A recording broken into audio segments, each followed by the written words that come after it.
Madam Clerk, I think we have a quorum. I'd like to call to order Town of Cedar Point regular meeting Tuesday, July 28th, 2026. Meeting's now in order. We got Jeff Duncan here from Grace Church tonight, who's going to lead us in the invocation, and we'll follow up with the Pledge of Allegiance.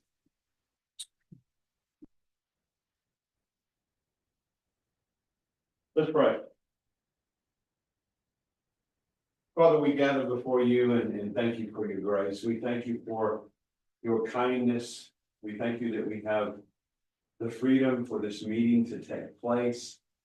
We thank you for these commissioners and citizens and for the town of Cedar Point. And we pray for your blessing on this town and Lord, on this meeting, that you would work in and through these commissioners, give them courage, Lord, to speak the truth when necessary, humility to listen well, to understand, to make wise decisions, give them the wisdom, Father, and just pray for your blessing on this meeting, that the decisions that are made, that the plans that are made would be plans that would be for the well-being of this town. So we thank you for this opportunity and these citizens and these commissioners, and pray for your blessings in Christ's name. Amen. Amen. I pledge allegiance to the flag of the United States of America and to the republic for which it stands, one nation, under God, indivisible, with liberty and justice for all. Thanks, Jeff.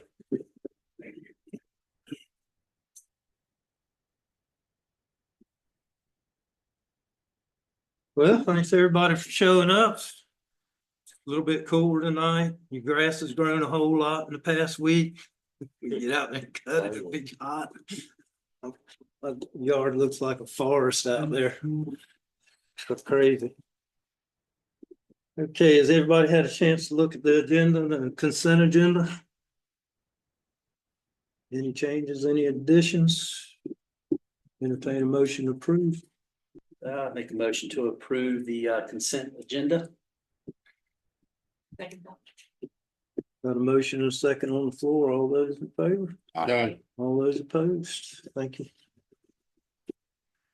Okay, David, public hearing rezone request RZ 2026-01. All right. In your agenda packet is the application for rezoning request. It was submitted by Mr. Thomas Barlow. He is in attendance this evening if you have questions for him. I'm not going to walk through all the contact information there for you. But the request here is to change the zoning of this property from the current B1 to residential. So let me start out with giving you a site map of the property. This is the property at 119 Cedar Point Boulevard. It's next to the Hot Shots Photography, kind of diagonal across from Dudley's Marina as you're heading into Swansboro. It's the location that had the older house that was recently torn down. Been doing some work there on it.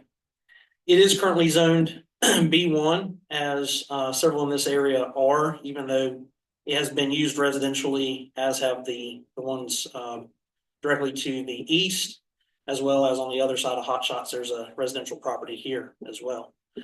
I'm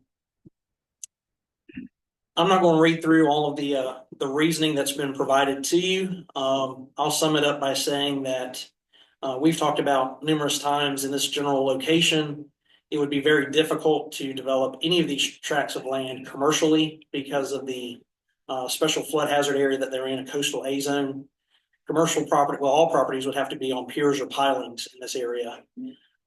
Given the size of this lot, it would make it even more challenging to make any real commercial use out of it. The applicant just simply suggested a residential zoning district. I had proposed to the planning board and they were agreeable to an R20 district, which is what you see directly across the road. So it would match up with the closest residential. It doesn't, the lot is so small as far as land area, it actually doesn't meet any of our requirements in R10, R15, R20. So it really doesn't matter. To change it to residential would be to allow a house to be built on it. Our ordinances do allow somebody to rebuild a house in the same footprint of one that had previously been there, even if it's non-conforming.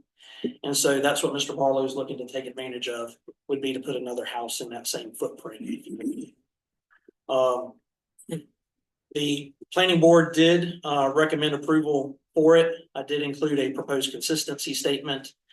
I'll walk you through quickly. I'll go ahead and do that now. Our comprehensive land use plan. So there's not a whole lot there to kind of pull from for this particular decision, other than this particular house on our future land use map is shown to be in the area that we had identified as just a second here.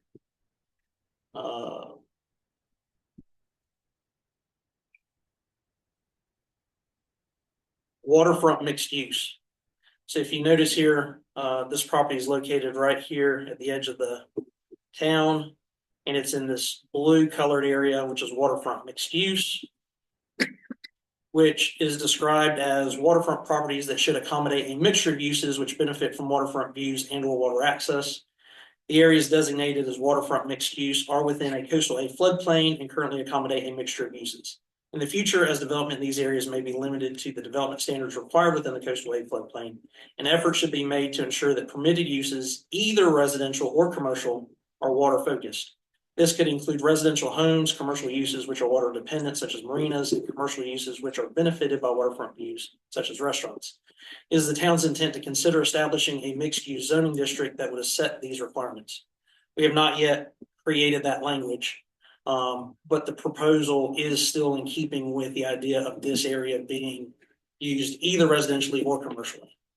So to that extent, the proposed consistency statement would read that it is consistent with the comp plan because it is shown as being in a waterfront mixed use area of the future land use map, and residential uses are anticipated in the waterfront mixed use area. So that would be the proposed language for consistency statement, should the board decide that the rezoning is approved. Other than that, there isn't much else in the comp plan to go by. We do use that land use map based on this first provision, ensuring land use compatibility. And it says that the town will utilize the future land use map when considering any major development proposal, rezoning, or similar application for a change in the land use or development study area. So that is why we rely on that map. I'll be open to any questions that you have. We'll need to open the public hearing before we get any public comment. Okay, thank you, David. Entertain a motion to open public hearing. Make a motion, we open public hearing for the rezone request RZ 2026-01. I'll second that. Got a motion on the floor. All those in favor? All right. Thank you. Now, public comment. Mr. Barlow, got anything you want to tell us about your project? Well, first, I want to thank you for considering my request, and I also want to thank the town staff for their availability and assistance during this long process.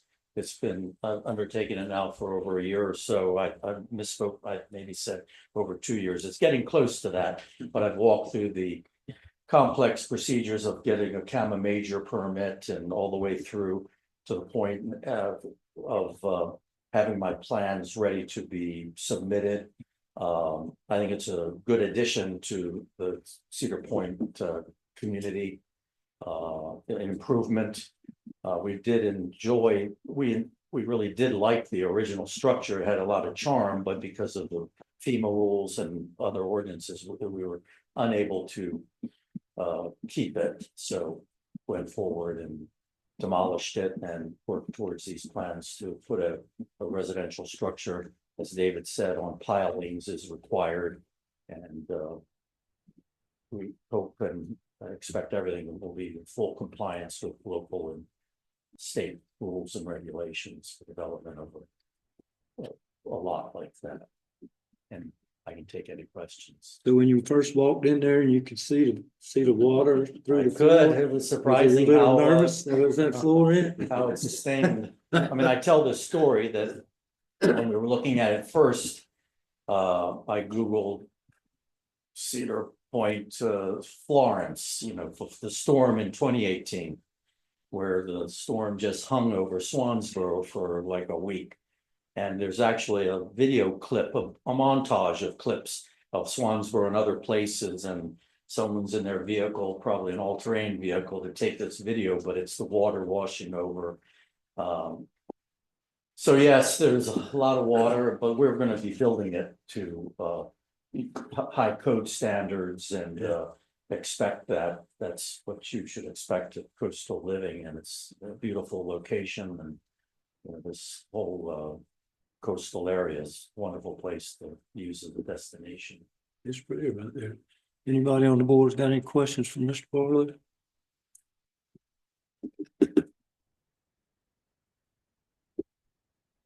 Anybody in the public got any questions for Mr. Barlow?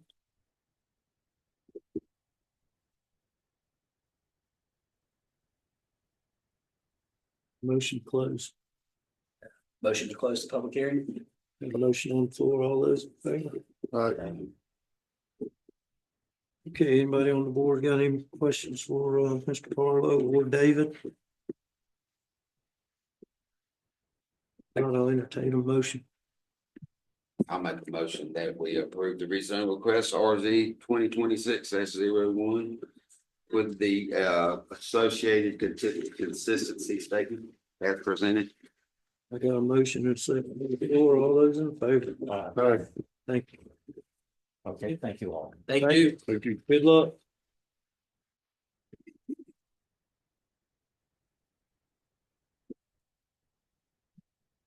Okay, David, we have a public hearing and a text amendment 2026-04, request to amend the UDO requirements for restaurants to serve alcohol to match those of the ABC Commission.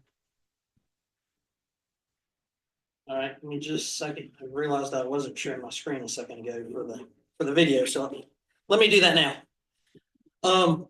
Before you is a text amendment request. The applicant is John McCausland. He is here in the attendance as well. Contact information is there. The section of the UDO that's being addressed is pertaining to on-premise alcohol permits, specifically for restaurants. So if you see the request under number 1, what is requested, it would be to remove the number of seats required to have on-premises permits for alcohol for restaurants. I'm not going to read through why it's necessary. It was there in the packet. I'm sure you have all read it. The benefit to him there, of course, would be to have on-premise permit in order to sell alcohol to restaurant patrons. As well as he currently has the ability, if he wanted to sell retail, he could obtain that permit. But this would be specifically to allow on-premise consumption for restaurant patrons. How the community would benefit from it, it would be to allow customers to have another option with their meal and keep business in the town and not go elsewhere. When the planning board looked at this request, and when I looked at this request, his request was simply to reduce the number of seats. And it's important to kind of understand the language that's there now and why it's there, how it's changed, and how that affects us as a town. So what I put together for the planning board and for you as well is the definition of a restaurant according to the ABC Commission is an establishment substantially engaged in the business of preparing and serving meals. To qualify as a restaurant, an establishment's gross receipts from food and non-alcoholic beverages shall not be less than 30% of the total gross receipts from food, non-alcoholic beverages, and alcoholic beverages sold for on-premise consumption. A restaurant shall also have a kitchen and an inside dining area with seating for at least 10 people. It is not necessary for an establishment to maintain kitchen operations at all times. It is open to the public to qualify as a restaurant. Under our UDO, we have 2 sections that kind of apply, are similar in language, but different. So we define a restaurant as an establishment having a kitchen and an inside dining area and being substantially engaged in the business of preparing and serving meals to the general public, primarily for on-premises consumption. To qualify as a restaurant, an establishment's gross receipts from food and non-alcoholic beverages shall not be less than 60% of the total gross receipts from food, non-alcoholic, and alcoholic beverages. Additionally, in section 6.2.pp.1.e, that's a mouthful. A restaurant may qualify for an on-premise fortified wine or mixed beverages permit or an on-premise malt and beverage permit under North Carolina General Statute 18B 900 if there is an inside dining area set aside for the service of meals that contain seating for at least 36 persons. Food shall be available at all times that alcoholic beverages are being served. This is written in our UDO as this, it's in brackets. This is a matter of state law and is subject to change only by the North Carolina General Assembly and or ABC Commission. So that's in the ordinance as it's written, making it clear that the intention here is that we were mirroring, at the time this was adopted, we were mirroring what the state law and the ABC Commission laws said. If you go back and look historically, you had to have seating for at least 36 people. You had to have gross receipts from food and non-alcoholic beverages of not less than 60%. And you had to have food available at all times alcoholic beverages were served. Those are three things that were in place years ago in the ABC requirements that the town simply mirrored. Since then, that has changed to what we have now. ABC definition of restaurant has been reduced to 30%. Seating has been reduced to 10 people, and it is not necessary for the kitchen operations to be in place at all time that it's open to the public to qualify as a restaurant. Now, when we looked at this, and there's kind of a summary of those differences between what we currently require and what the ABC Commission currently requires. When we looked at this and kind of did some investigation into it, go to, where is it here?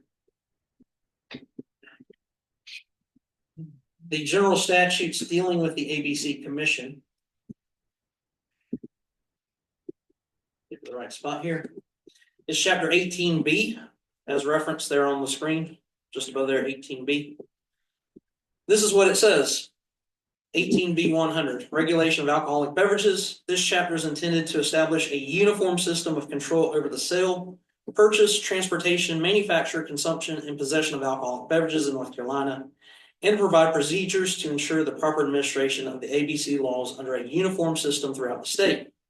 It's to be construed liberally, blah, blah, blah, blah, blah. Except as provided in this chapter, local ordinances establishing different rules on the manufacture, sale, purchase, transportation, possession, consumption, or other use of alcoholic beverages or requiring additional permits or fees are prohibited. So unless chapter 18B gives us authority to regulate alcoholic beverages and where they're sold, consumed, transported, all that sort of stuff, we are preempted by state law. So when I was made aware of this, when I looked into it and said, okay, well, what's the differences between the two? My recommendation to the planning board was not simply to address the seating request, which is what the applicant has requested of you, which is to reduce the number of seats required from 36 down to something less than that, because he currently has 34 seats, but actually to try to bring our ordinances in line with state law. Have not been updated since the state law was changed. And so I recommended to the planning board, and they agreed with the proposal that the proposed language would say a restaurant is an establishment having a kitchen and inside dining area being substantially engaged in the business of preparing and serving meals to the general public, primarily for on-premises consumption. It would remove the last two definitions there, or the last two sentences, I'm sorry, from that definition. And then under subsection 2, PP1E, rewriting it, you can see in the red line there below what's been cut out and changed.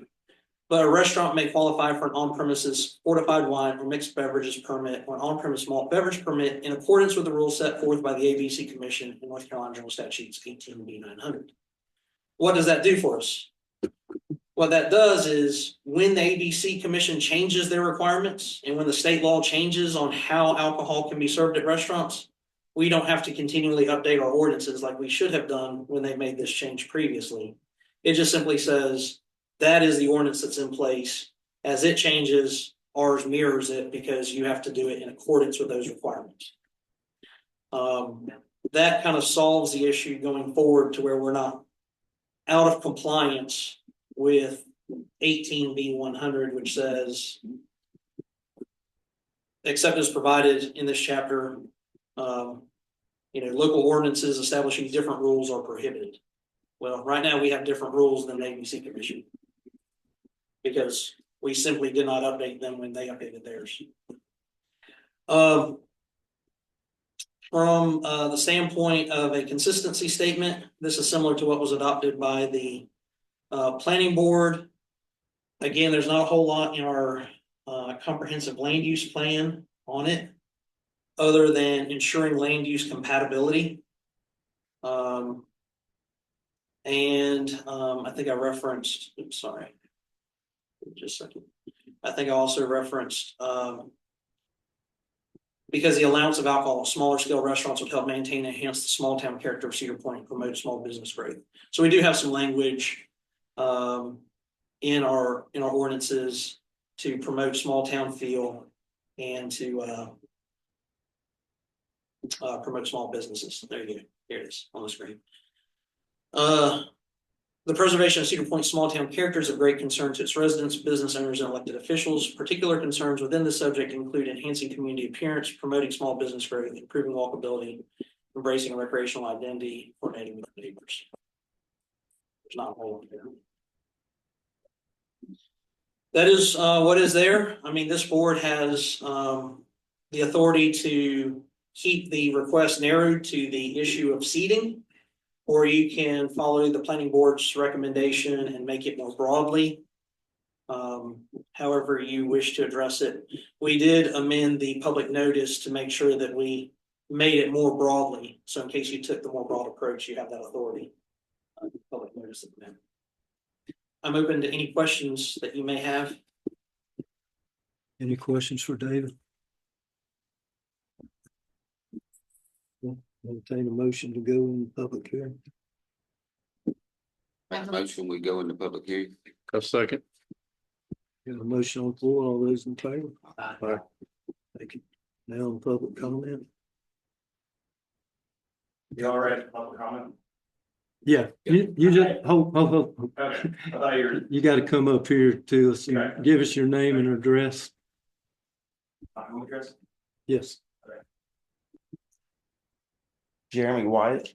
I'm at 535 Cedar Point Boulevard. So it seems very, so y'all think about changing the rules from 36 seats to 10 seats? To follow the ABC Commission? Yeah, to change the ordinance to match the ABC Commission, Okay. which is currently 10 seats. Okay, and you talk about small town charm and everything. Don't you think that's gonna open up bars and restaurants on every corner? Bars that come in, 10 seats, you're making it very liberal for people to come in. I mean, you're lowering the standards really low. Well, the ABC Commission. The ABC commissions, but to keep the small town feel and charm of Cedar Point. I mean, I don't think having a bar and a restaurant, or a restaurant's fine, but a bar on every corner is okay. In my opinion, bringing it down to 30% of the sales, no food involved, and what I'm personally worried about is that Compass is gonna turn into a bar at night. That's what I'm worried about. And me living next to it, close to it, that's what worries me personally, and that's why I'm here. So, I mean, I know one of the owners or one of the, is an investor, Paul, he owns bars, he sells alcohol. You know, that concerns me. Are they gonna start staying open later? What are they gonna start doing? Okay, so that's what concerns me as a citizen, you know, living right there.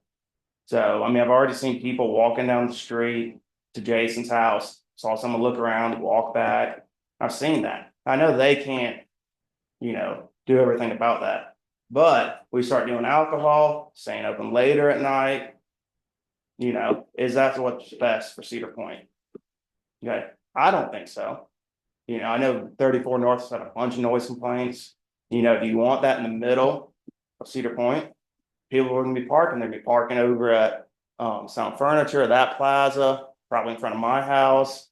Over at Best Western, do we want that? You know, there's different things to this. We're gonna lower the standards to 10 seats, 30% of the sales, and no food served. I mean, that's the ABC commission, that's the ABC commission. I don't know the legality on that, but is that what you want Cedar Point to be? Because every little store going down Cedar Point is gonna turn into a bar or restaurant. Okay, restaurant's fine. No one's, I mean, everyone likes Compass, good food. You know, I've been there probably 10 times myself. But when I was going through the regulations and something I'd done was doing in town of Cedar Point, and I saw they were trying to sell alcohol, you know, that was a red flag to me. All right, so we're gonna start selling, you know, they start selling alcohol staying up till, you know, 11, 12 o'clock at night. You know, who knows what's next? You know, there's probably a lot of money to be made staying up until 2, 3 o'clock at night, serving the people at 34 North or whatever neighboring, you know, restaurants or neighboring bars. So that's my concern. You know, as someone that lives next to Compass. So. And staff first. New staff first. Yeah. I don't get that And- email. Yeah. And I don't have a problem. I mean, talk about mimosas, this, that. That's fine. That's, yeah. What worries me is. Oh, Sorry. just your comment. Okay, what worries me is staying up late at night. Okay, turning it into a bar. That's what worries me. So, I got you. All right, thank you, Jeremy. all right. Mayor, can I address a couple of the concerns? You that- can. That were raised? Just so everyone understands, this change does not authorize any particular location to become a restaurant or a bar. Before somebody could put in a restaurant or a bar under our ordinances, they would have to have a special use permit. But read what the ABC Commission said. 30% of sales, no food, 10 chairs.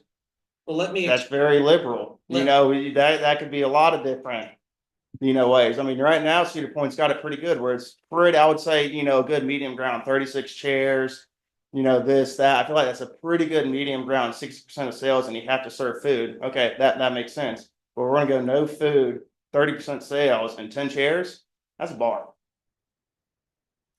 well, let me explain. I mean, what is? Let him explain. Okay. Let him explain, because He's trying to he's tell telling you. you, he's got the answer.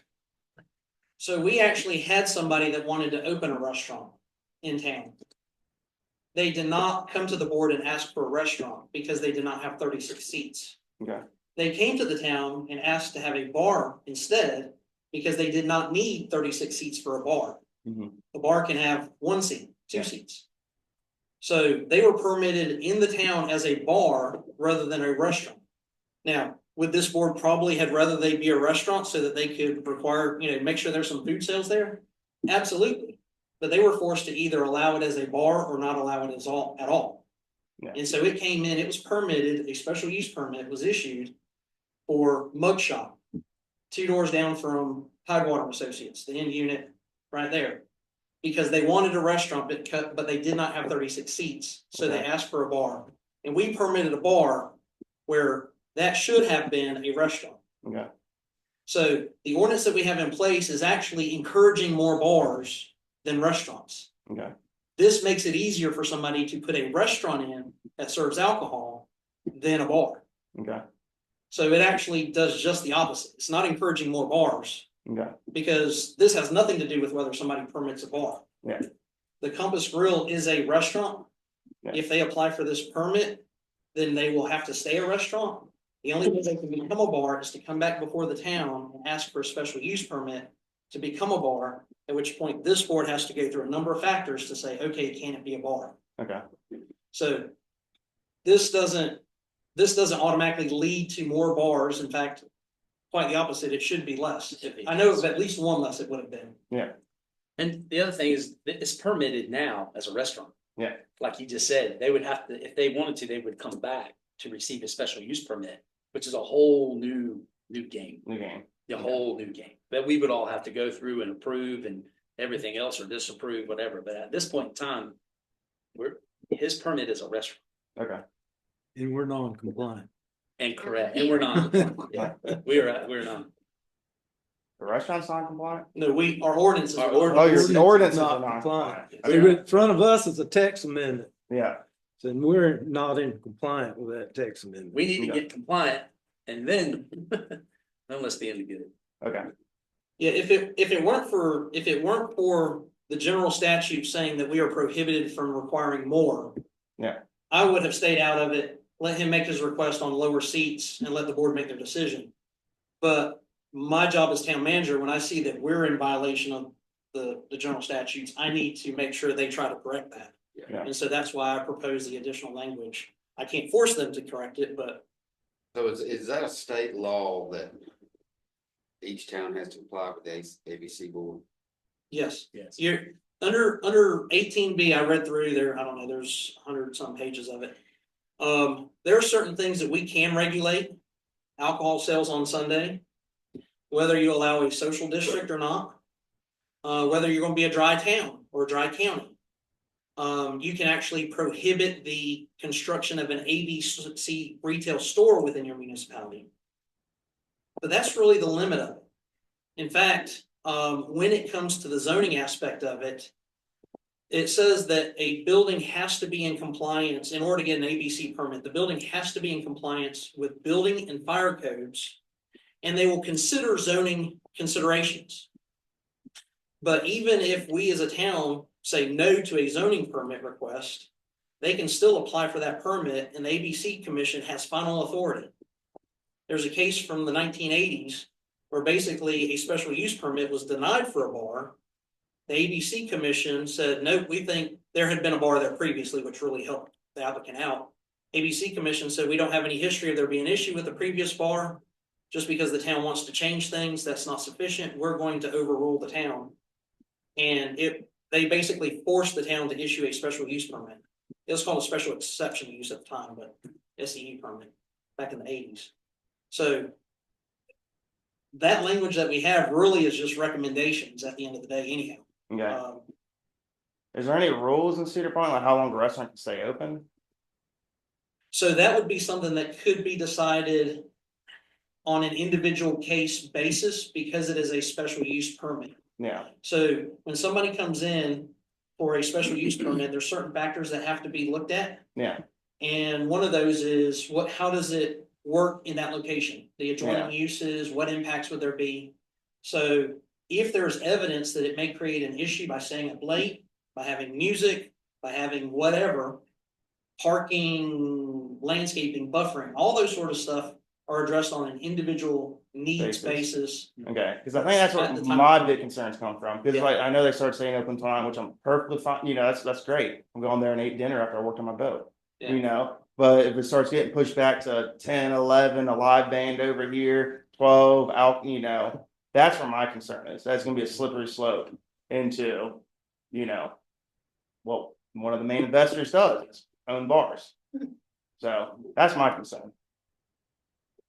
Understand? Yeah. We understand. But, all right, thank you. Okay, anybody else?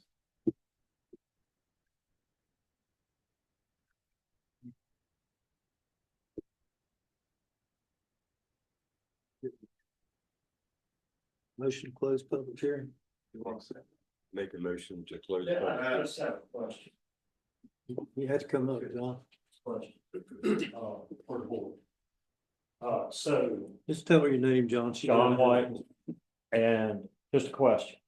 So kind of hitting on what he just talked about.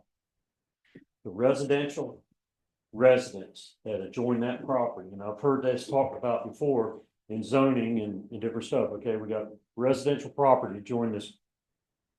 And so the rights of those residential homeowners with noise, how late it operates and all that. So where does that fall in for the residents to come and voice their opinion about that, or try to get an understanding of what the hours is going to be, what's going to happen there? Are they going to have live music? Are they allowed to have live music in a restaurant? So how is that addressed? And, you know, where do the residential homeowners that adjoin that property, not just 2 blocks down, griping about it.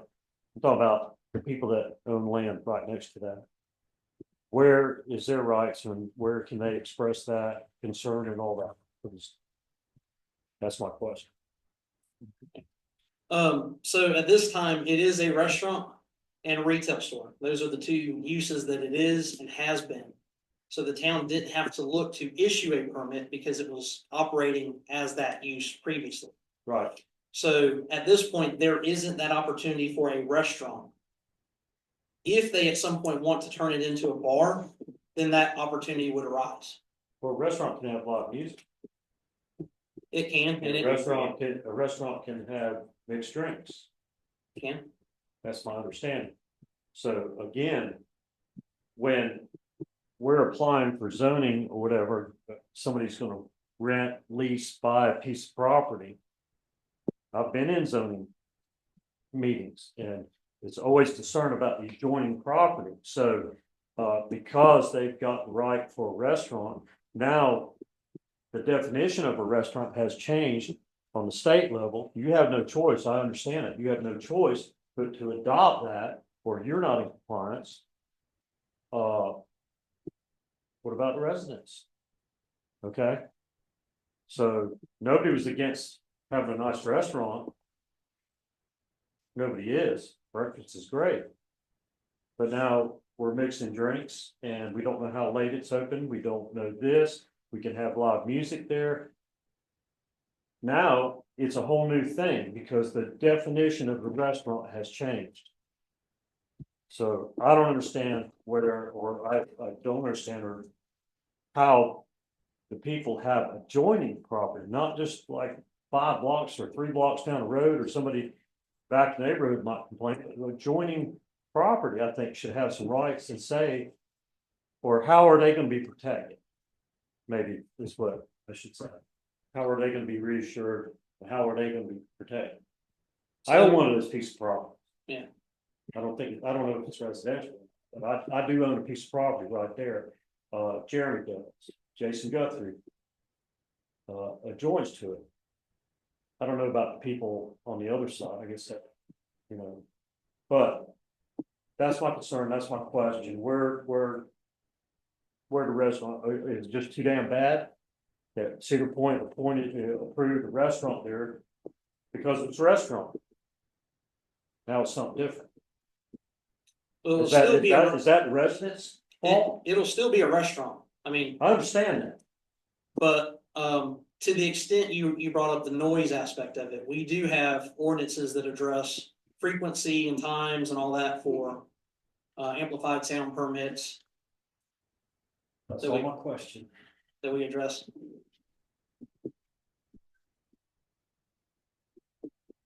Anybody else?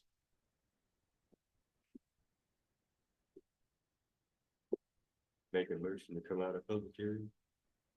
We got a motion on the floor. All those in favor? Right. Okay, any more questions for David?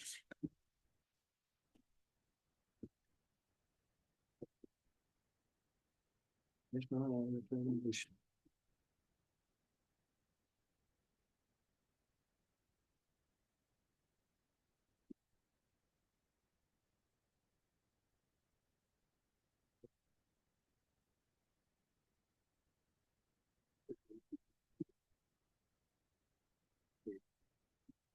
Right here.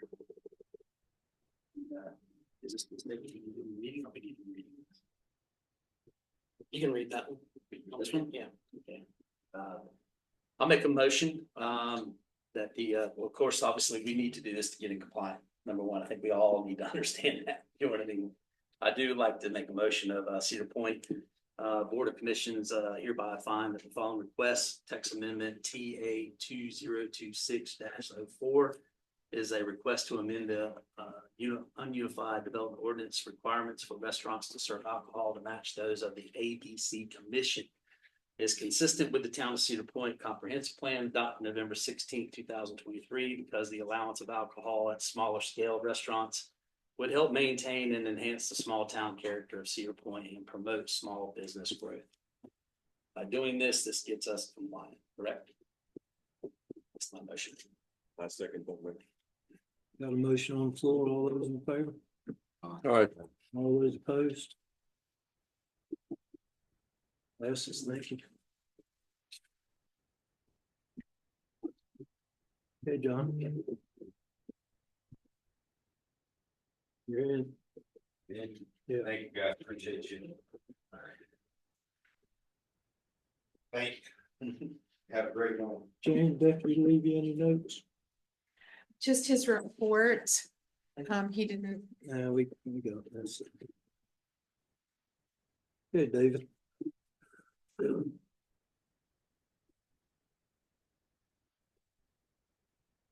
All right. We get to. What's the comments here?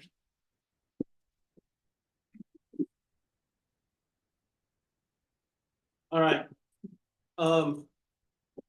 First item I have for you is a request from Crystal Coast Marine Contracting. They are located here on Cedar Point Boulevard. Back in January 17th, 2025, we issued a notice of violation letter to them for a shed that they had placed on the property without any permits and not in compliance with the town's floodplain development agreement. We gave them roughly 60 days to bring it into compliance and issued a final notice of violation on March 19th, 2025. At that point, giving them another period of time to bring it in compliance before incurring any penalties. They did not bring the property into compliance at that time, so we issued a $100 penalty for the violation and then a daily accruing penalty of $50 per day. They corrected the violations on May 15th of this year for a total of 388 days of non-compliance. Wow. With civil penalties totaling $19,500.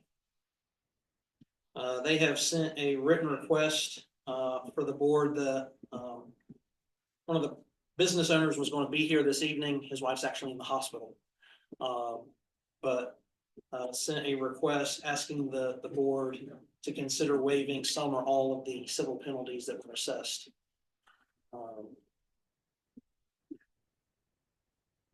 What's that? Huh? How much did they have total? $19,500. 388 days. Why did he say he couldn't get it fixed? yeah, why did he answer why? So the email, I'll pull it up here for you.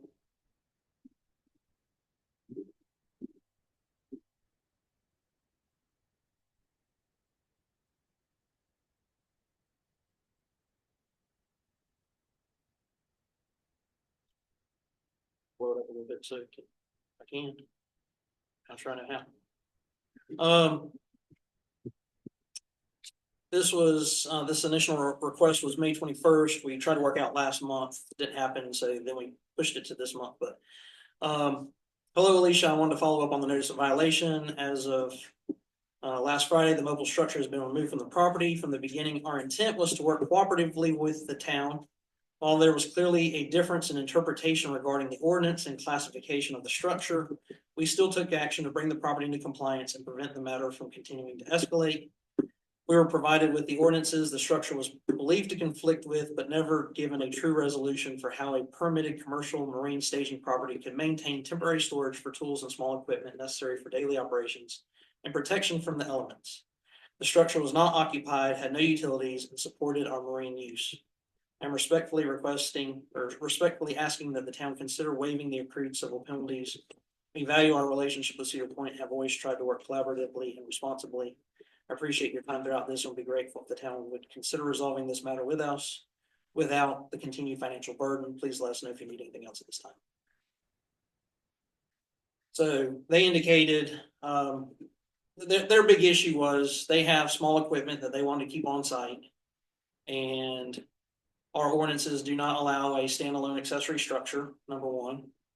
Number two, it would have had to have been up on piers or pilings, not sitting down on the ground. And three, it was actually within the CAMA setback and didn't have a CAMA permit either. So there was actually three different violations there.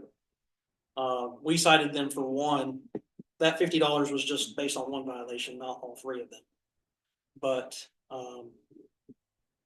yeah, there just isn't an option there unless they decide they want to put a full office building or something like that. Even then, it will have to be up on piers or pilings. Yeah. Do they not understand? I think they do. Yeah. They did. Once again, using it as a situation to put equipment in. You know what I mean? Cause it's kind of like a laydown yard for that business. You know what I mean? When, you know, Justin has called me and talked to me and, you know, about this and, you know, just saying, hey, you know, wife's been sick, had cancer, no excuse there. I mean, that's part of the game, you know what I mean? It has had some family issues with some sickness in the family. That doesn't mean, why did you keep it there? Yeah. I get that, you know what I mean? But at the end of the day, I mean, I think we've got, you know, somebody's improved the piece of property tremendously. When it used to be Shellfish 2000, we all know what that was like. It was a hole in the wall. You know, the landscape, you look at it now, the landscaping's up to date. It keeps a clean yard. It's just that the building was obviously probably not, shouldn't have been there. I get that. But at the end of the day, he was really using it to store equipment that was going on. You should have put it on the bar. Well, I was taking it. Did it been in compliance? Yeah. Yeah. Well, you're right. Put a lockbox on the barge. Yeah. That's cheaper than 19 grand. He talked to me about putting it on a trailer. I said, why don't you put a license plate on the trailer? You probably are. Well, when he started that, he said he wasn't gonna do none of that. Yeah. Was he rude to Alicia? They were never, to my knowledge, rude. Not to me.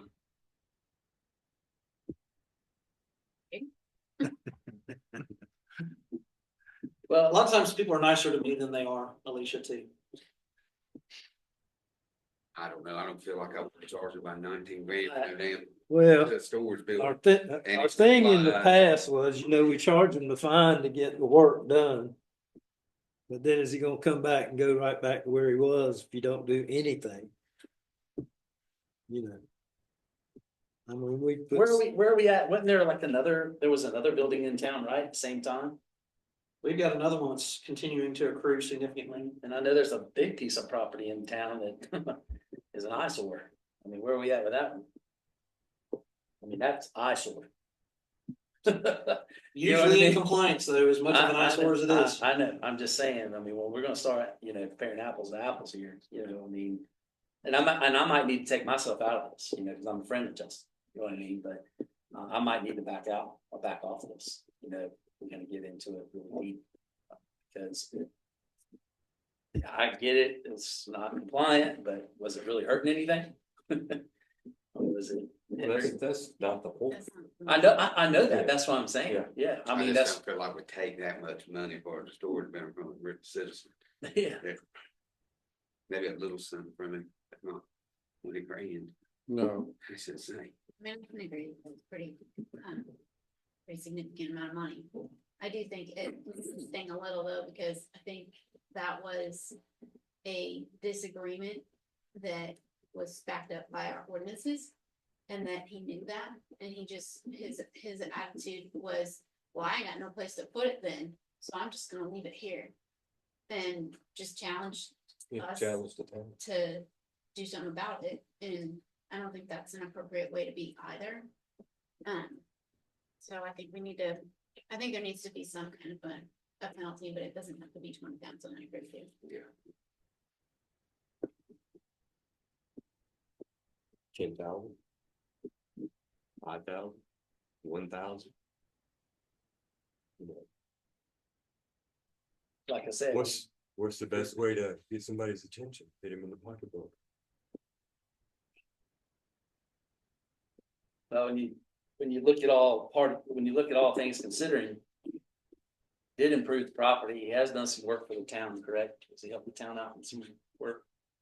He, yes, they've done a little work. The first year we did the fossil dig pit, provided some dirt for us and stuff like that. A little bit, I think he set a piling for us for the kayak launch. I remember. Something like that. A little bit. And we paid them for that. We paid for the work at the kayak launch. They offered the soil for the fossil dig pit and then removed it after Cedar Festival's over. You put the 8x8s down too around it, all that. Yes, he actually provided, he loaned us the 8x8s that year too.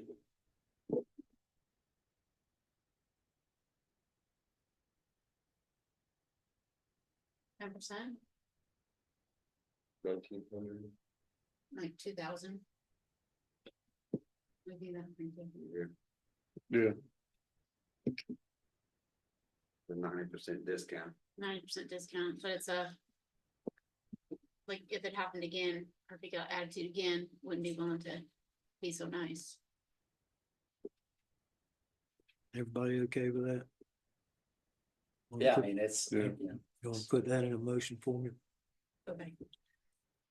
I move we reduce the penalties for non-compliance against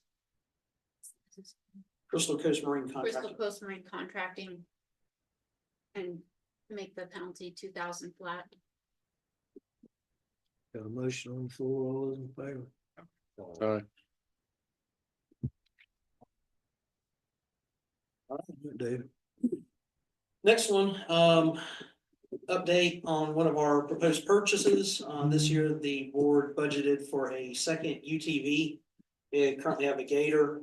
Looked into the prices for another Gator and then explored some other options. I have quotes for both of those. Quote for the Gator itself, just like the one we have out there, comes in right at $13,000. And what, I spent some time with Brian, our public works director. He and I went and looked at a couple Polarises, a Ranger 500 and a Ranger 1000. Here's the Ranger 1000. It does have a slightly smaller bed to it, but it has a lot of other features, more power, a lot more comfortable for the guys to ride. It is something that we can purchase here in town, and we can have it serviced here in town from Performance East, as opposed to having to carry something to New Bern to have it worked on, which is where we get the Gator from. The price on it, let me make sure I have it. Yeah, this is the 1000. Is $13,449. So you're looking at a difference of $500 between the two. Looking at and comparing both of them, it would be both my recommendation as well as Brian's that we move forward with the Ranger instead. But just wanted to make sure the board was okay with that. I can go through the different specs if you like, or answer any questions you have. So you're gonna keep the money local. Yeah, they actually. Y'all know my vote. Huh? Y'all know my vote. Mhm. I know y'all see me driving around. I got a general. got one, right? And we actually, just to make sure we were getting a fair price, priced it with another place in Wilmington. And they actually are at Performance East giving us a good discount on this. This $22.99 isn't just fluff in there. Is a good discount over the other one. Because they want to provide the service to us. that's a good product and it's That's a good local. price. And it's local. You had to go to Rockingham. Yeah. North Carolina to get that price. You'll spend that 500 in your first service if you have to take John Deere. You know, that's, you know what I mean? Yeah. You know what I mean, first service, but the gas and everything and pay for itself right there first. Being local. All right, I think we got the consensus. that's all I was looking for. Thank you. All right, next thing on. You should make it street legal. It don't come with turn signals like that. Yeah, we could. It'd take a little bit on that one. They make, the 1500 comes with a lot of that stuff already included. It's But not that you're- expensive to do it, but I'm just saying, when we're driving down the road. Yeah. It's a little bit more. Yeah. It was up at the 20,000 range. You do aftermarket stuff. Yeah. I mean, if you were to get it pre-done, ready for the road. It's quite a bit more. All right, next update. So I appreciate your patience as I sent you a number of emails looking for vans. We did conclude, I think that the diesel probably isn't our best option. We probably need to stick with the gas.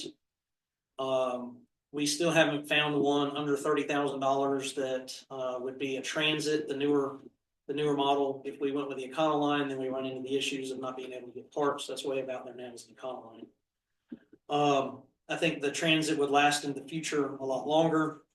We're finding them in about the 36 to 37,000 range.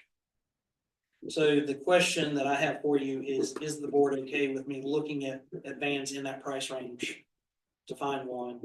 Or do you want us to just keep looking until we try to find something lesser or take a less ideal option, I would say, with the Econoline? How much did we budget for? 30,000. That's why I'm making the request from you. Well, the ones that you have seen are over 30,000. Yes. They're like 33, I think you were saying 33. I found some 33s. Well, the 33s were the Sprinter vans that had the diesel engine. The most recent ones were 35, 36, and 37 that were in Oklahoma and all over the place.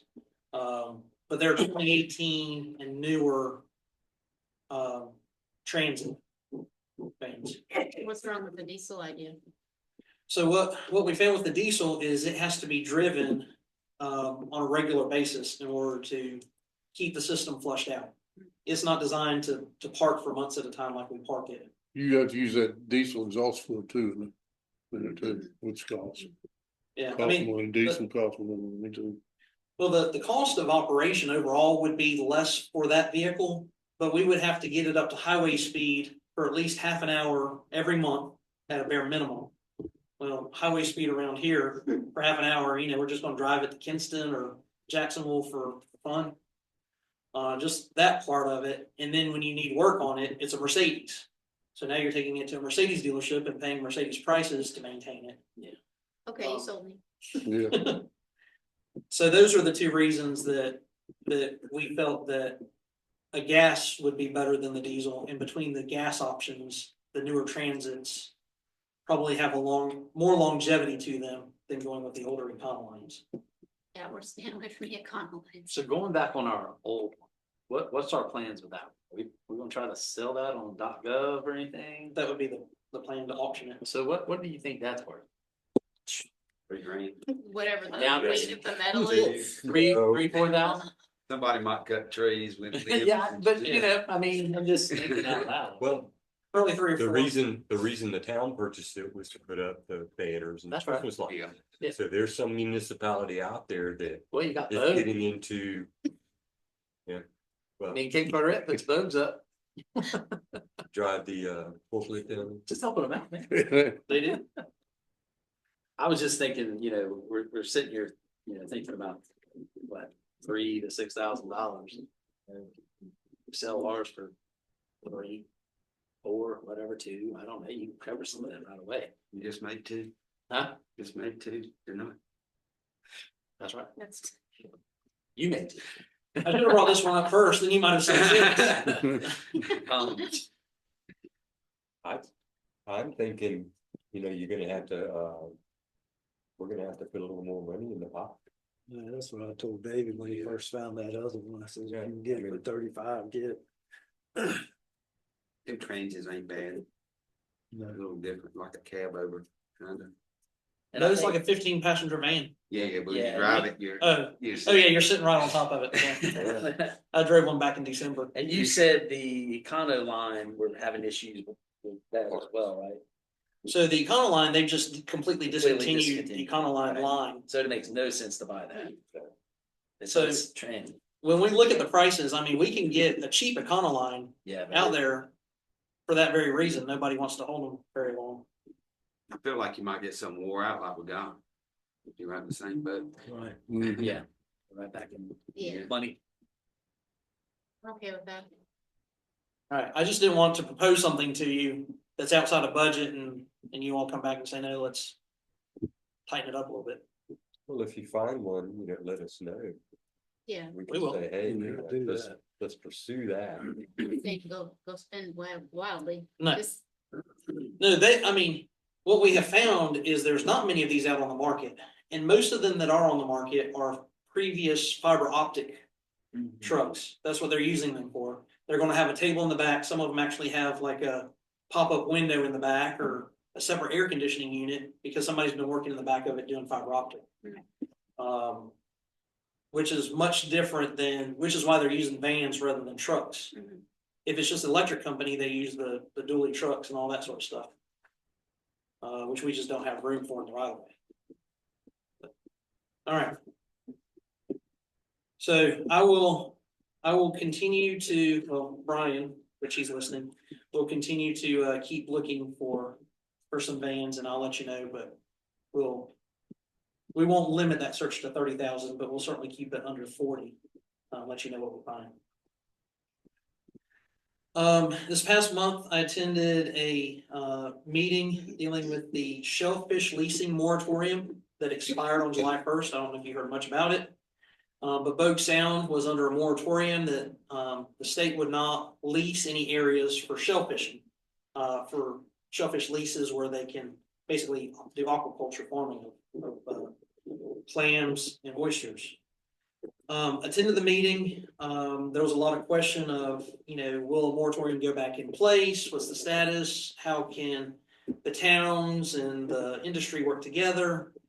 And come to find out, the town of Cedar Point has not been under the moratorium. Even though it applied to Bogue Sound, it stopped at the bridge, the Emerald Bridge. So anything west of it, including all of our frontage, has not been under one. We haven't had any issues with shellfish leasing. So I don't see us having a whole lot of participation in that ongoing discussion. It tends to be some of the island towns specifically. It looks like it'd be difficult for them to put shellfish leases on our side, on the north side, anyhow, because the intercoastal waterway channel is so close to the shore. There may be a few pockets here and there, but for the most part, this has no real impact to the town of Cedar Point. There is going to be a plan to have a training session or informational session, if any of you are interested, about what this looks like. Whether it's water column leases where they have some cages floating on the surface, or bottom leases where it's basically sometimes just cages or nets on the bottom. There's some training that will take place or education at the community college. Marion Waldrop's trying to line that up. So if any of you are interested in going to see that, see what it looks like in person, let me know and I'll make sure to get you included on that invite when it comes out. But as of this time, I don't think we have a whole lot to weigh in on there. Update on the Healthplex. I hope you all saw in the newspaper, it received a $12 million grant from the state to help fund that project. So that's big news. I did speak with the project manager and they're planning on starting construction middle of August to 1st of September. So right now waiting on getting some rebar in. No need to dig the footings until they get ready to pour it. So that's coming up here pretty soon. An update on Riptide, spoke with them as well. They're looking at an open date of early November. I did encourage them to try to push that to before Cedar Fest. Just the last couple of years, we've had a lot of dusty cars leaving. I think they get a lot of business if they get open by that day. But one thing that they ran into, and I think I mentioned it last month, they had received a call from Lamar, the billboard company, kind of concerned about the location of the building and any proposed landscaping that they have there. And so I worked with them. They proposed some changes to their landscaping plan that I'm putting in front of you. They're not reducing the plants, but what they have basically done is rather than staggered out the taller trees, which these are maple trees, trident maples for here, they're pushing them more towards the intersection of Old Highway 58 and leaving the crepe myrtles closer to the billboard so those maple trees don't obscure that visibility. it is still in compliance with our ordinances, as long as they have the requisite number. It's the same number, it's just they've moved them around a little bit. So when you see it going in, you know, there's no reason to deny the proposal. I mean, they're meeting the requirements, so. I just want to let you know to expect that. We are working with them right now, though. They have submitted a sign permit application that actually shows a sign going right here where this tree is. So we've reached back out to them and say, hey, you need to figure out either a tree or a sign's going there. One, it can't be both. So they're going to be updating one or the other a little further based on that. But just want to kind of give you that update. Let's see. David, can you go back to that? Yeah. Slide. So on that, and on this light right here, you know, when people are coming from east to west, when they're making this turn, is DOT gonna do anything with that curb right there? No. Wow. So they actually, NCDOT required Riptide to give an additional 12 feet of right of way. Right here it's shown as proposed right of way. From this line, if you see this lower dark line, see this upper dark line. And that has already been recorded. So that is now additional right of way that DOT has. So that at some point DOT can put in a turn lane there. But when they looked at this project, with the traffic that's going down Old Highway 58 right now, they said the cost to move all the utilities in that area was too exorbitant to justify the project. And so they said they're not going to require the developer to do it, and they're not going to spend the money to do it, either independently or as part of the R58 project. It may be that at some point in the future, when and if an interchange ever gets put in at the intersection, that would be installed at that point in time. But short of a project of that magnitude, I wouldn't anticipate. I just wish they would round that corner a little bit more. You see the big 18-wheel trucks, they are just ride that. They go over the sidewalk Yeah. all the time, nearly hit the electrical pole on a regular basis. Yeah. Yeah. So, all right, next, give you an update on the state transportation improvement plan. Speaking of the interchange at 24 and 58, it scored 39.1 out of 70 points, which isn't bad. It wound up being the 74th ranked project, and that ranks all ferry, rail, highway, all types of projects. Ranked 74th in the division. It would be estimated to cost $52 million. All three, the county recommended putting additional points. So the way that some of this works is projects are scored based on data about the project itself, meaning time savings, accident history, traffic counts, all that sort of stuff to create this initial score out of 70 points. Beyond that, both the division, NCDOT division, as well as the Down East RPO can add additional points onto the project to help it score higher and maybe outrank other projects in the grand scheme of things. Carter County Transportation Committee recommended that the RPO put 100 points, which equates to 15% of that score, but as much as they could onto this project, and the division also put as much as they could on this project. So together it gets an additional 30 points, bringing that score up to 69.1 out of 100. Now, where that will rank, we don't know, but what we do know is regardless of how it winds up ranking in this particular variation of this process, there's not enough funding in the division for this project to be funded in this round of the state transportation improvement. There's $150 million. One of the highest ranking projects is the Carter Northern Bypass, which would go from basically just south of Havelock around 101 area into Beaufort. That is a $1 billion project, and it outranked this one significantly. I think it was ranked number 9. So it looks like that project may get some funding for some engineering in this round of STIP, most likely, would be my guess. I'm not an expert by any means, but that's what I'm thinking will happen. is it may get some funding for engineering, but that may be the extent of it. This project is not in all likelihood going to show up at all. Projects will come around, this process comes around every 3 years, get scored again. Hopefully the state will have some more money to throw at projects. As some of the smaller ones get moved off the list, it will hopefully move up. And also, the next time we go through this process, we will have the initial engineering, so that we should hopefully be able to recommend a western Carteret bypass that would bypass the towns of Bogue, Cape Carteret, Cedar Point, and Swansboro. So there's some engineering taking place on that right now. So hopefully we'll be able to do that. Now, how can you help? How can the public help? There is a website that NCDOT has that is gathering public input on the process. And we will be happy to share the link to it.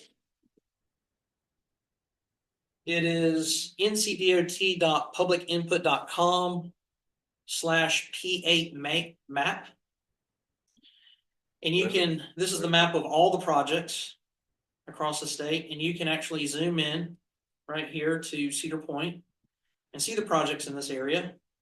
Here is the Cedar Point Boulevard Improvement Project that would make it with a median down the middle. That was something that was scored. It did not score very well. But people can actually suggest to DOT that it should become a priority. You can see 2 people have already identified that, yes, this should be a priority project. This is the interchange. If you zoom in and click this one, that is the interchange project. There's the 39.1 or 39.11 points that I mentioned to you. 21 people have already identified that, yes, this should be a priority, and 5 people have said not a priority. So please get on here, mark this map up, projects that you think are important for DOT to consider, mark them as a priority, and let your voice be heard in the public input process. Just FYI, that's competing with 2.1 thousand projects. See it at the top. Yeah. Oh yeah, statewide. Yeah. So they're competing. They compete within their division. Yeah. There's so much funding per region and per division, and together that came out to the 150 million.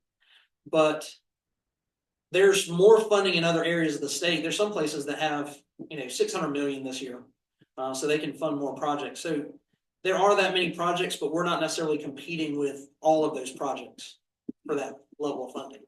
It's done on a regional basis. And there's, if you want updates from DOT, you can actually input your information here, so that as things change with any particular proposed project, they can give you updates about it. It's a good way to stay informed as well. Any questions on? What was that? What was that address again? It is ncdot.publicinput.com/ Okay, it's right here. Thank you for Yep. P8 map. And I'll send it to the board. And I think we'll probably do a Facebook post about it as well, encouraging people to get on there. And So I was gonna recommend some social media. put something on the website. So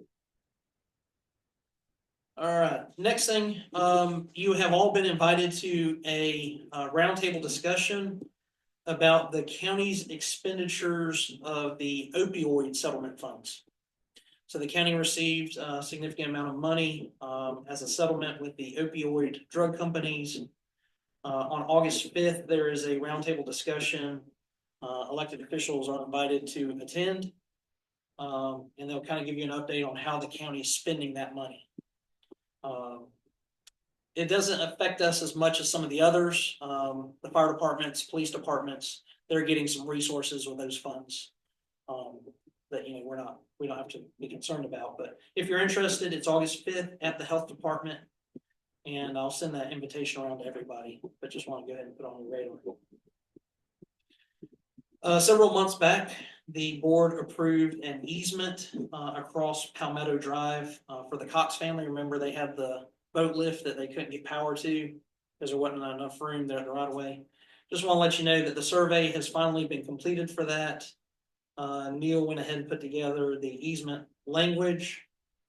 We have some of the signatures already in place. We're waiting on one more, his wife basically to come in and sign. She's been out of town. So we can go ahead and get that finalized and recorded. So just want to kind of give you an update. That project's about finished for us. Next, we do have an application submitted to somebody that's indicated an interest in either the planning board or board of adjustment, willing to serve on either one. All of the regular spots are filled. However, you can appoint alternate positions if you would like. They're under our code of ordinances. Both the planning board and the board of adjustment have the option for 2 alternate spots. The same individual, they submitted the application to us, and then they submitted a second one to us. And then they also submitted one to Carteret County asking to be appointed as a ETJ rep, which they aren't authorized to be unless they live in the ETJ, and the individual lives in Megan's Bay. So want to make you aware of it. I can pull it up here on the screen if you'd like to take a look at it. Do either of those boards have alternates? Not at this time. Okay. I think all the alternate positions are vacant. The applicant here is Michael Spence, 118 Megan's Way. Interested in either board of adjustment, planning board, willing to attend out-of-town seminars. He says he served on a similar board before in the city of Novato, California as a board of director. He wants to serve because he lives here, wants to serve the community. He's a retired Navy of 30 years, local business owner, resident of Cedar Point. I put it on one of the boards is get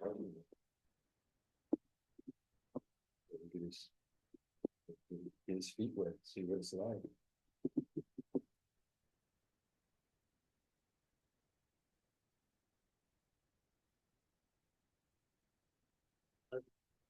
The decision for y'all to make, however you want to handle it. Well, so we probably should, have we offered alternate applications out there? We haven't publicly asked for alternates lately. Yeah, I think we would probably open that up to see if there should be some more interest, some alternates.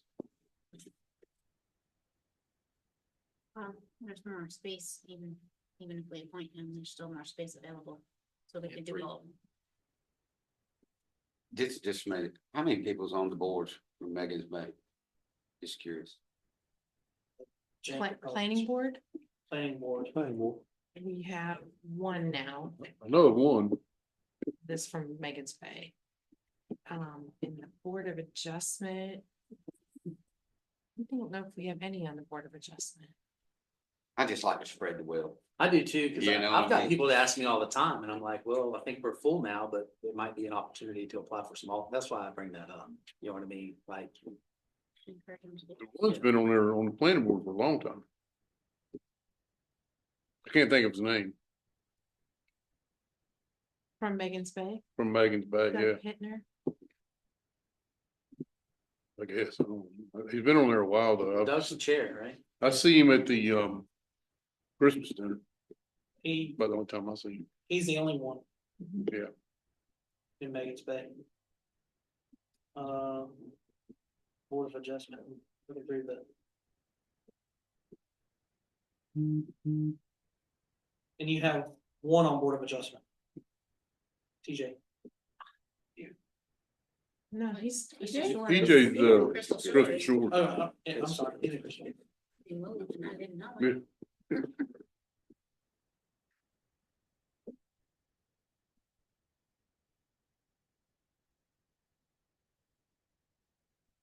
I'm sorry, we do have, with the most recent appointment, we do have, Joe Gross as an alternate for the Board of Adjustment.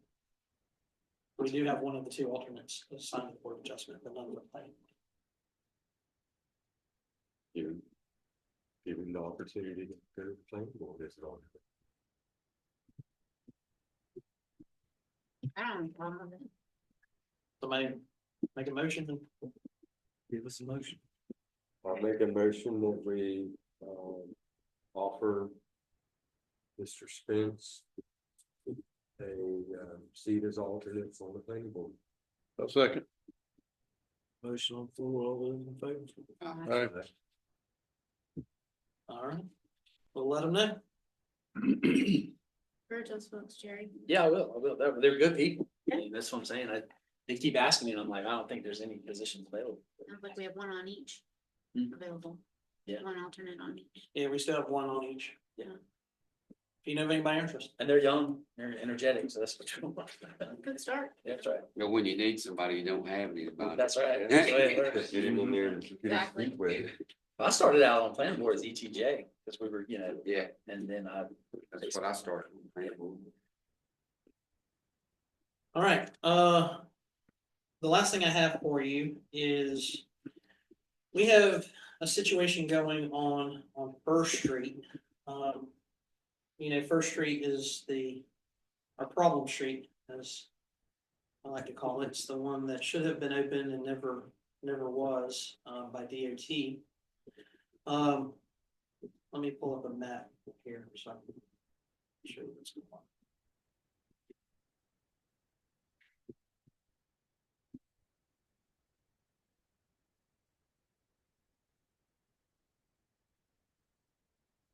So First Street connects here from Ash Street back up to Cedar Point Boulevard, but it doesn't actually connect. It's blocked off because NC DOT will not allow us to make that connection as long as these two driveways continue to remain in existence.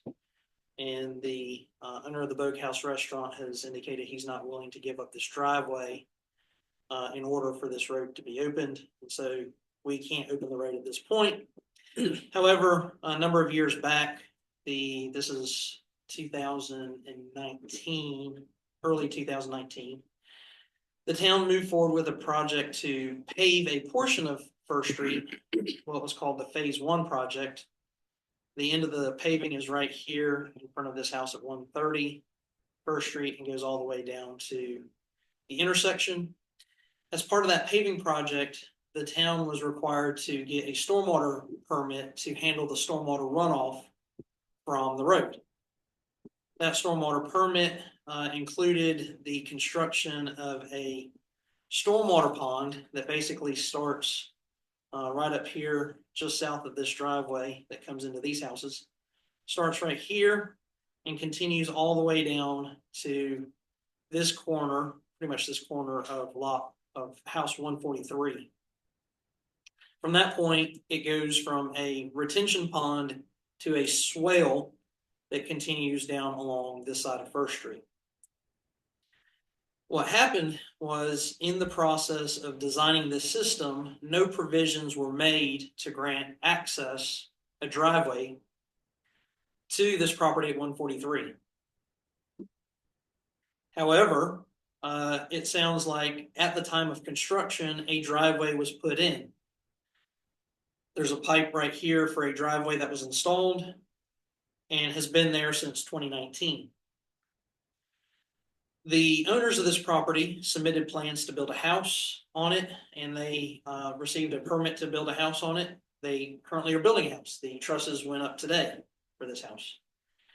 Their septic system is located on this corner, which necessitated the relocation of this driveway from this side of their property to this one.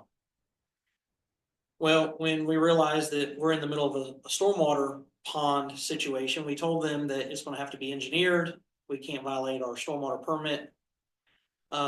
They reached out to the same engineers who designed the system for us, David Newsom and John Freshwater, and came back and realized that this driveway should have never been installed either. It was not installed in compliance with our stormwater permit. So in order for them to put a driveway into this property, there will need to be some new engineering done and a modification to our stormwater permit. The property owners are, the estimate, according to them, is about $6,000 for that process to modify the permit and have all the engineering done for a driveway to their property.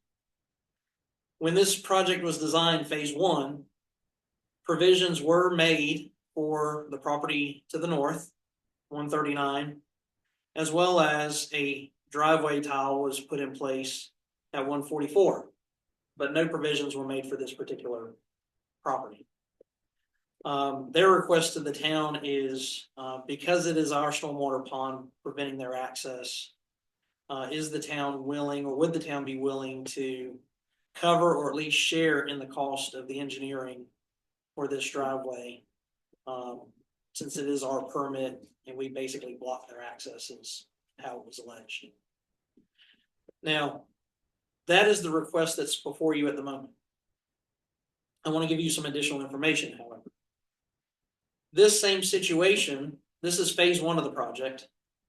Phase 2, should we ever be able to pave the rest of this and make that, well, you could go ahead and pave it now, but should you decide you ever want to make your access out here and we resolve this issue. Before you can pave this segment, you would also have to install a similar stormwater system along this frontage right here. This is property owned by Joe Valenti. Within the last year, the board approved a minor subdivision to allow 3 houses on this frontage right here. And this issue wasn't clearly identified at that point in time. Looking at the plans, there's no provisions made for that stormwater plan for those driveways either. So if the board decides that you want to become involved in this process, and to me, that's a matter of equity, whether you feel it's the right thing to do or not. My recommendation to you would be, if we can solve both of these at the same time, there's no sense in making one modification to our stormwater permit for this property, and then within the next year having to go back and do new engineering and make changes based on this. If you're going to get involved in this, I would recommend that you do it all as one project, one set of engineering, and go ahead and be done with it. Has Joe Valenti showed any interest? I mean, is there any activity? So with moving forward with this subdivision, The three house. he came in within the last week or two and paid the recreation fee in lieu amount. He has his all the septic permits in place doing that work. So yes, he's moving forward with that. He's gonna subdivide that lot. The board has already approved that, Okay. subdividing that lot. So now we're talking about 4 lots total, 4 driveways 4 driveways. that need engineering conducted on our stormwater pond, existing pond, and future ponds to allow driveways. How long are they good for? About 5 years, something like that. What those stormwater permits? I mean, when you do something, it expires, I do know that. How far would you put that road down if we did it? December. December of this year. It I'm sorry? expires. How far would we take that road to if we paved the road? Well, ideally, I'd pave it all the way to the end and make the connection.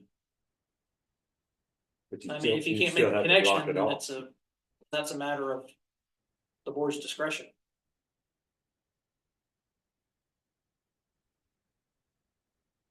How did we get, I didn't think you could have a piece of property that was landlocked in this county. Well, it's not landlocked. You can't have a driveway to it. But it's Yeah, you can come can, up it Ash Street. gotta You pay can, for you it. can put a driveway to it, it's just gonna take some engineering to do it. Yeah, they're not prohibited from getting access to it. Oh, you're talking about a fur.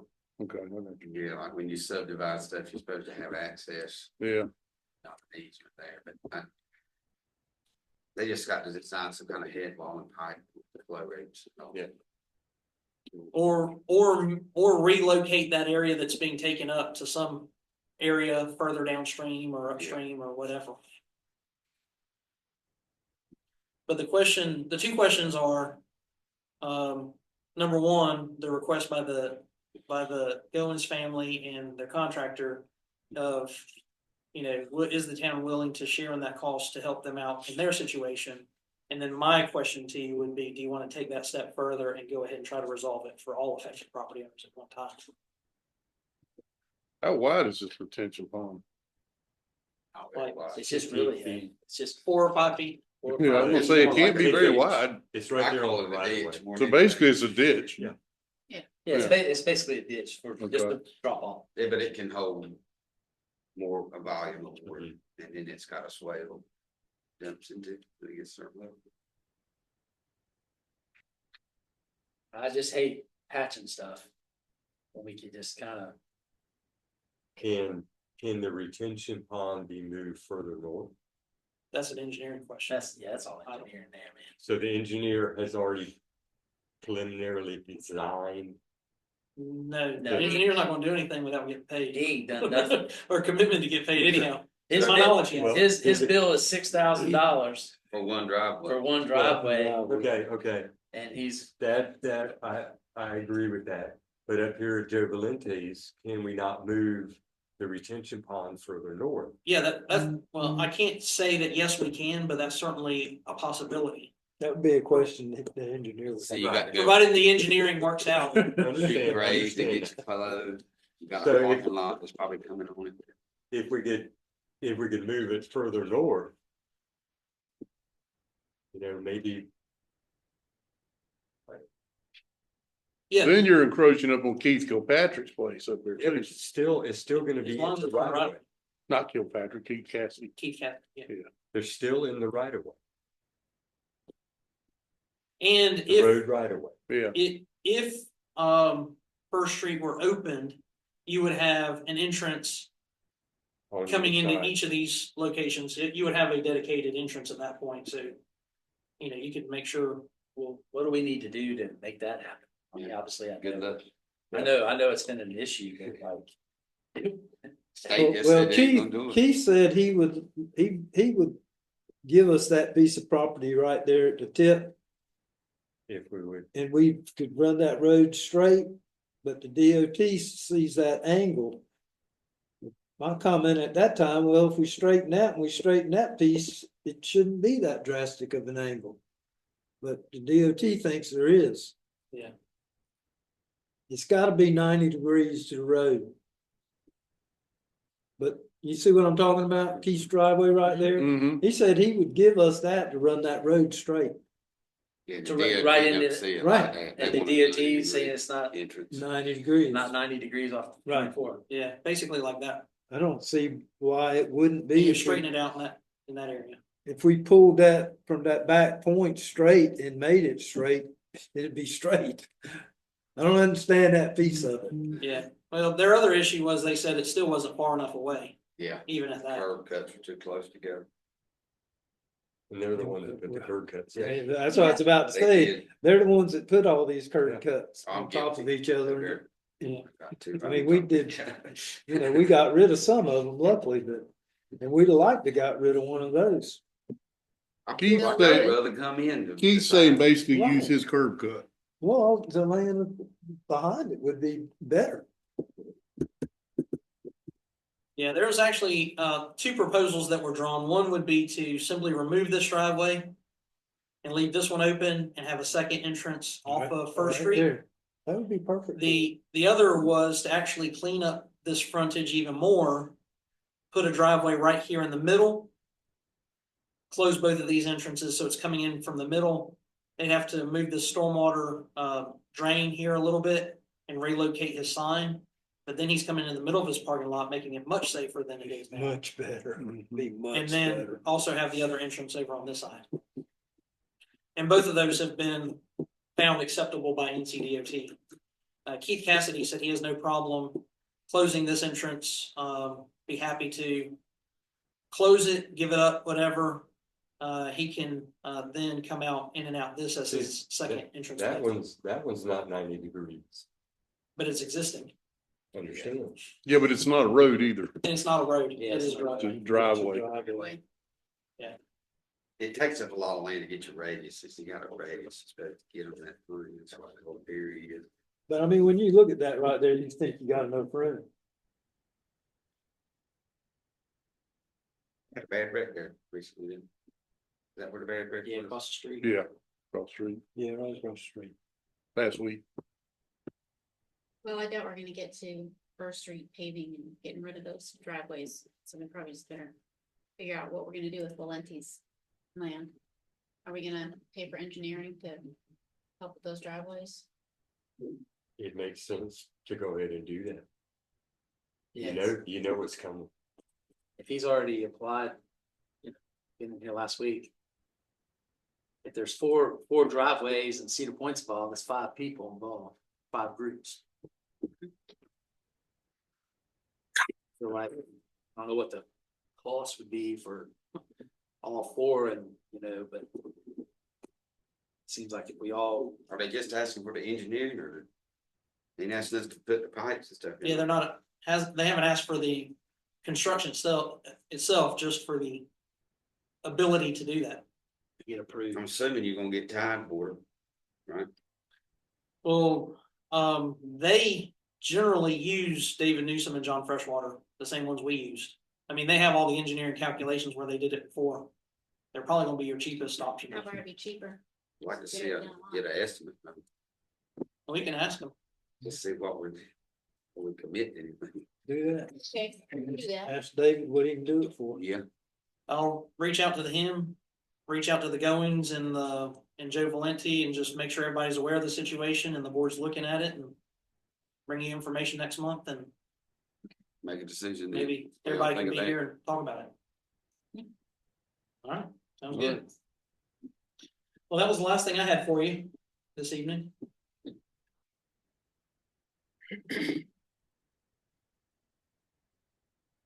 Well, thank you for that little bit of information, David.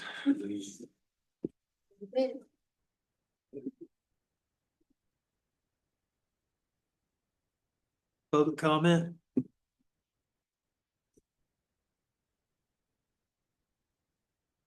Michael Castellano, Bristol Shores, 119 Case School. It's a text amendment change for trash cans on 24. Yep, so I am still working on that. And the reason it's not submitted is we have found other areas in our town code that we want to update all at one time. So I'll bring that next month to the board. What, just out of curiosity, what areas? There's a provision dealing with the Board of Adjustment. There's provisions dealing with our white goods. Our yard debris pickup. I mean, there's several areas that we've kind of found that are just need cleaning up. Thank you. Itinerant merchant permits, Thank you, Mike. fireworks sales. Anybody else? There's a list of them. Public comment? Try to think. Drew Guthie's back there in the back. He's the new Board of Adjustment. Congratulations. Good. My first meeting, I think since Waterway Drive tried to break it off. You remember back then? Yeah, I remember. I remember it well. Still have nightmares over it. Board comments. Jane, you got anything? No, sir. Let's go with Jerry. Well, good meeting. I know there was a lot that we had to discuss and everything. Hopefully everybody had a good July because it's gone. August is here, so happy It is fall gone. right around the corner. Once again, kudos to staff. I know y'all are, it's a hard time of the year around here with all the traffic and everything and all the people coming in and out and all that. So kudos to the staff, kudos to the guys, Dave. I know it's hot out there with them as well. Keep up the good work. Congratulations, Mr. Guthrie, on being on the Board of Adjustment. We appreciate you and look forward to having you on board. And I'm still waiting on my packet with nameplate. see Jane on. I already got my. Okay. You need to see kids. But Yeah. You need to have a meeting. Yeah, you're gonna be. I would. It seems that way, yeah. I'll say this in closing, I've had a chance to meet up with some different people on some different boards in our area. And it's been kind of interesting, and talking out loud in the parking lot and stuff like that. And they actually really enjoy what we do. So they are kind of jealous, I would say. And they just said that you guys keep up the good work because you are actually one of the groups that we want to be a part of.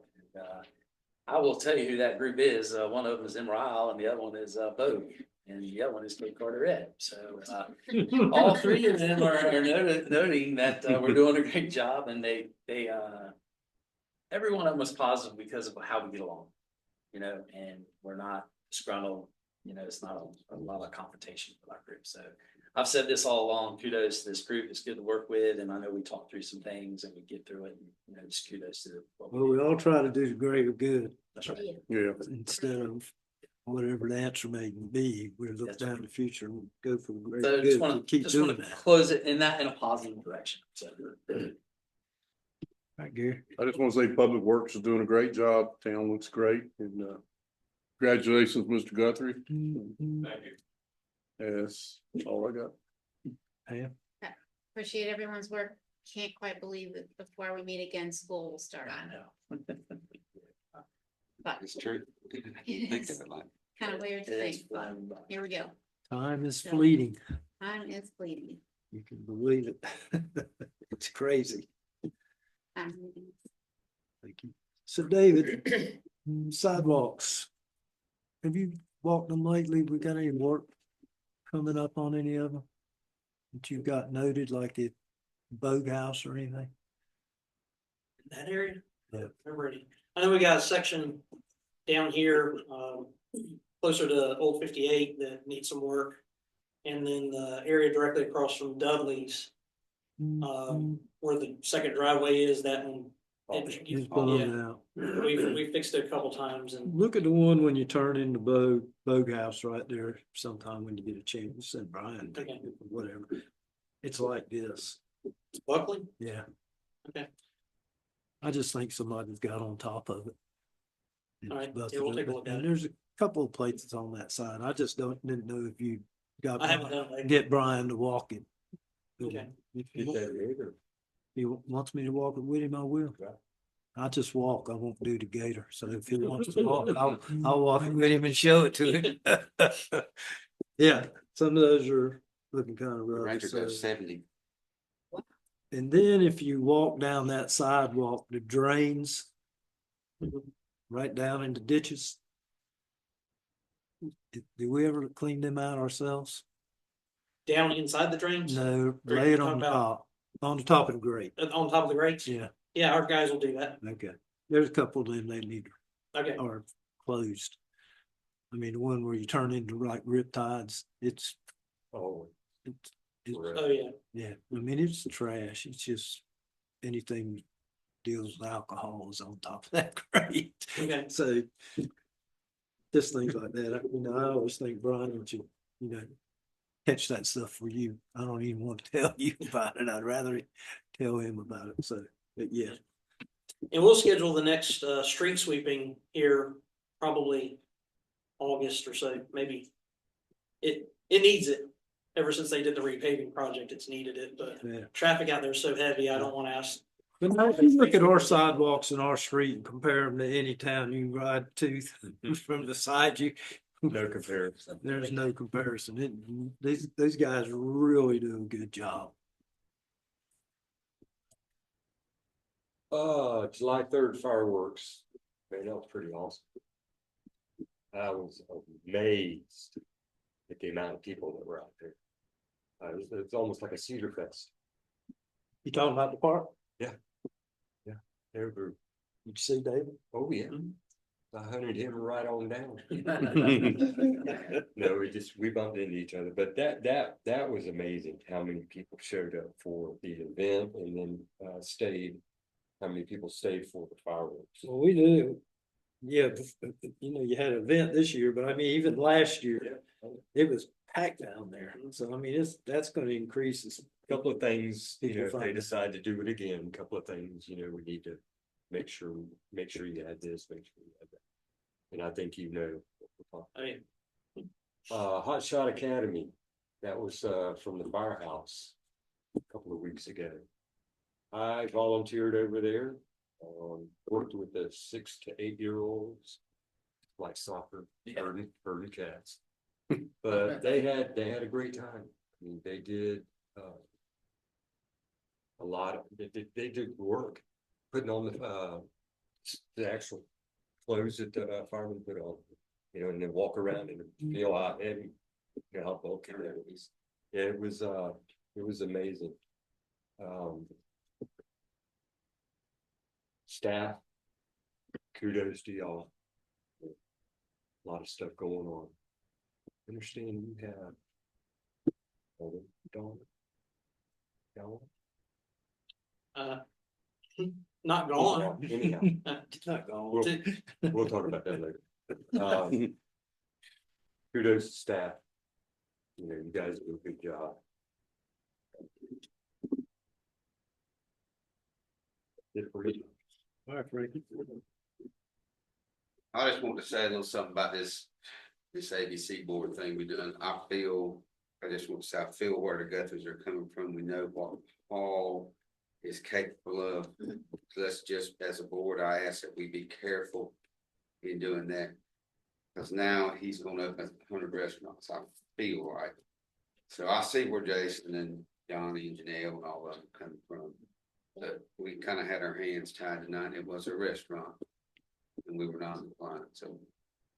And that's why I made that comment, like, this is to get us compliant. You know, and that's why I made that clear. Yeah, I mean, So tonight we had. I'm not something in for front putting of us. bars everywhere, but. Correct. No, if I'm hoping they restaurants understood that. serve, a morning drink or an afternoon drink with a hamburger, beer, whatever, I don't care, but to turn that into. What I feel like it may be, 34 light. precedence too, Yeah. but. Yeah, we could take I just wanted to say that about Different that, though. One more thing, and maybe I'm off about this.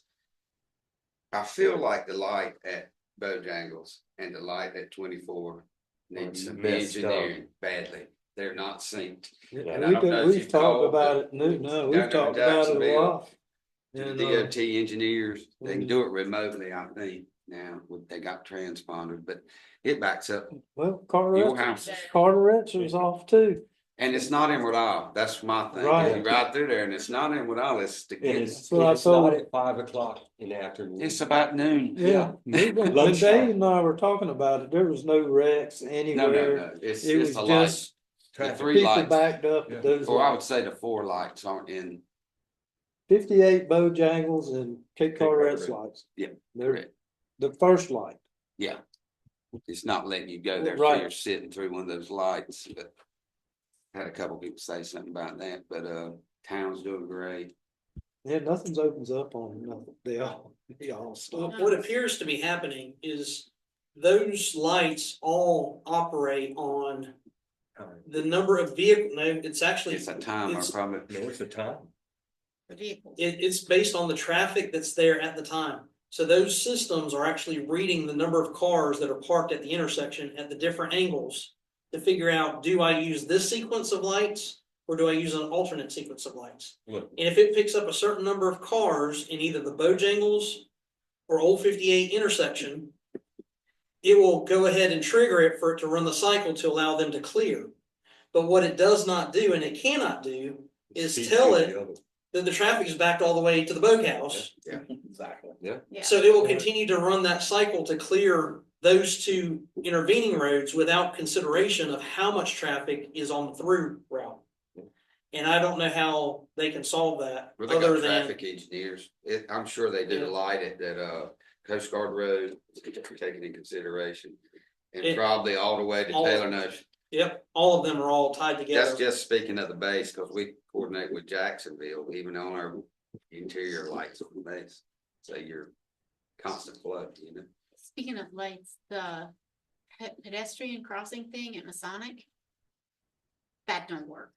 You can stand there for 5-7 minutes and you have to wait until the cars trigger it.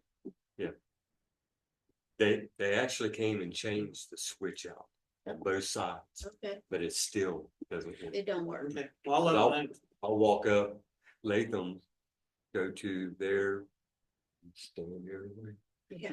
And wait, and I Wait, definitely and have wait. played Frogger a few times because of it. Last time I walked it, walked fine. You're the mayor. You had that job. You hit it at the right time. I probably mashed it pretty hard. Bashed You got it, the- bashed it.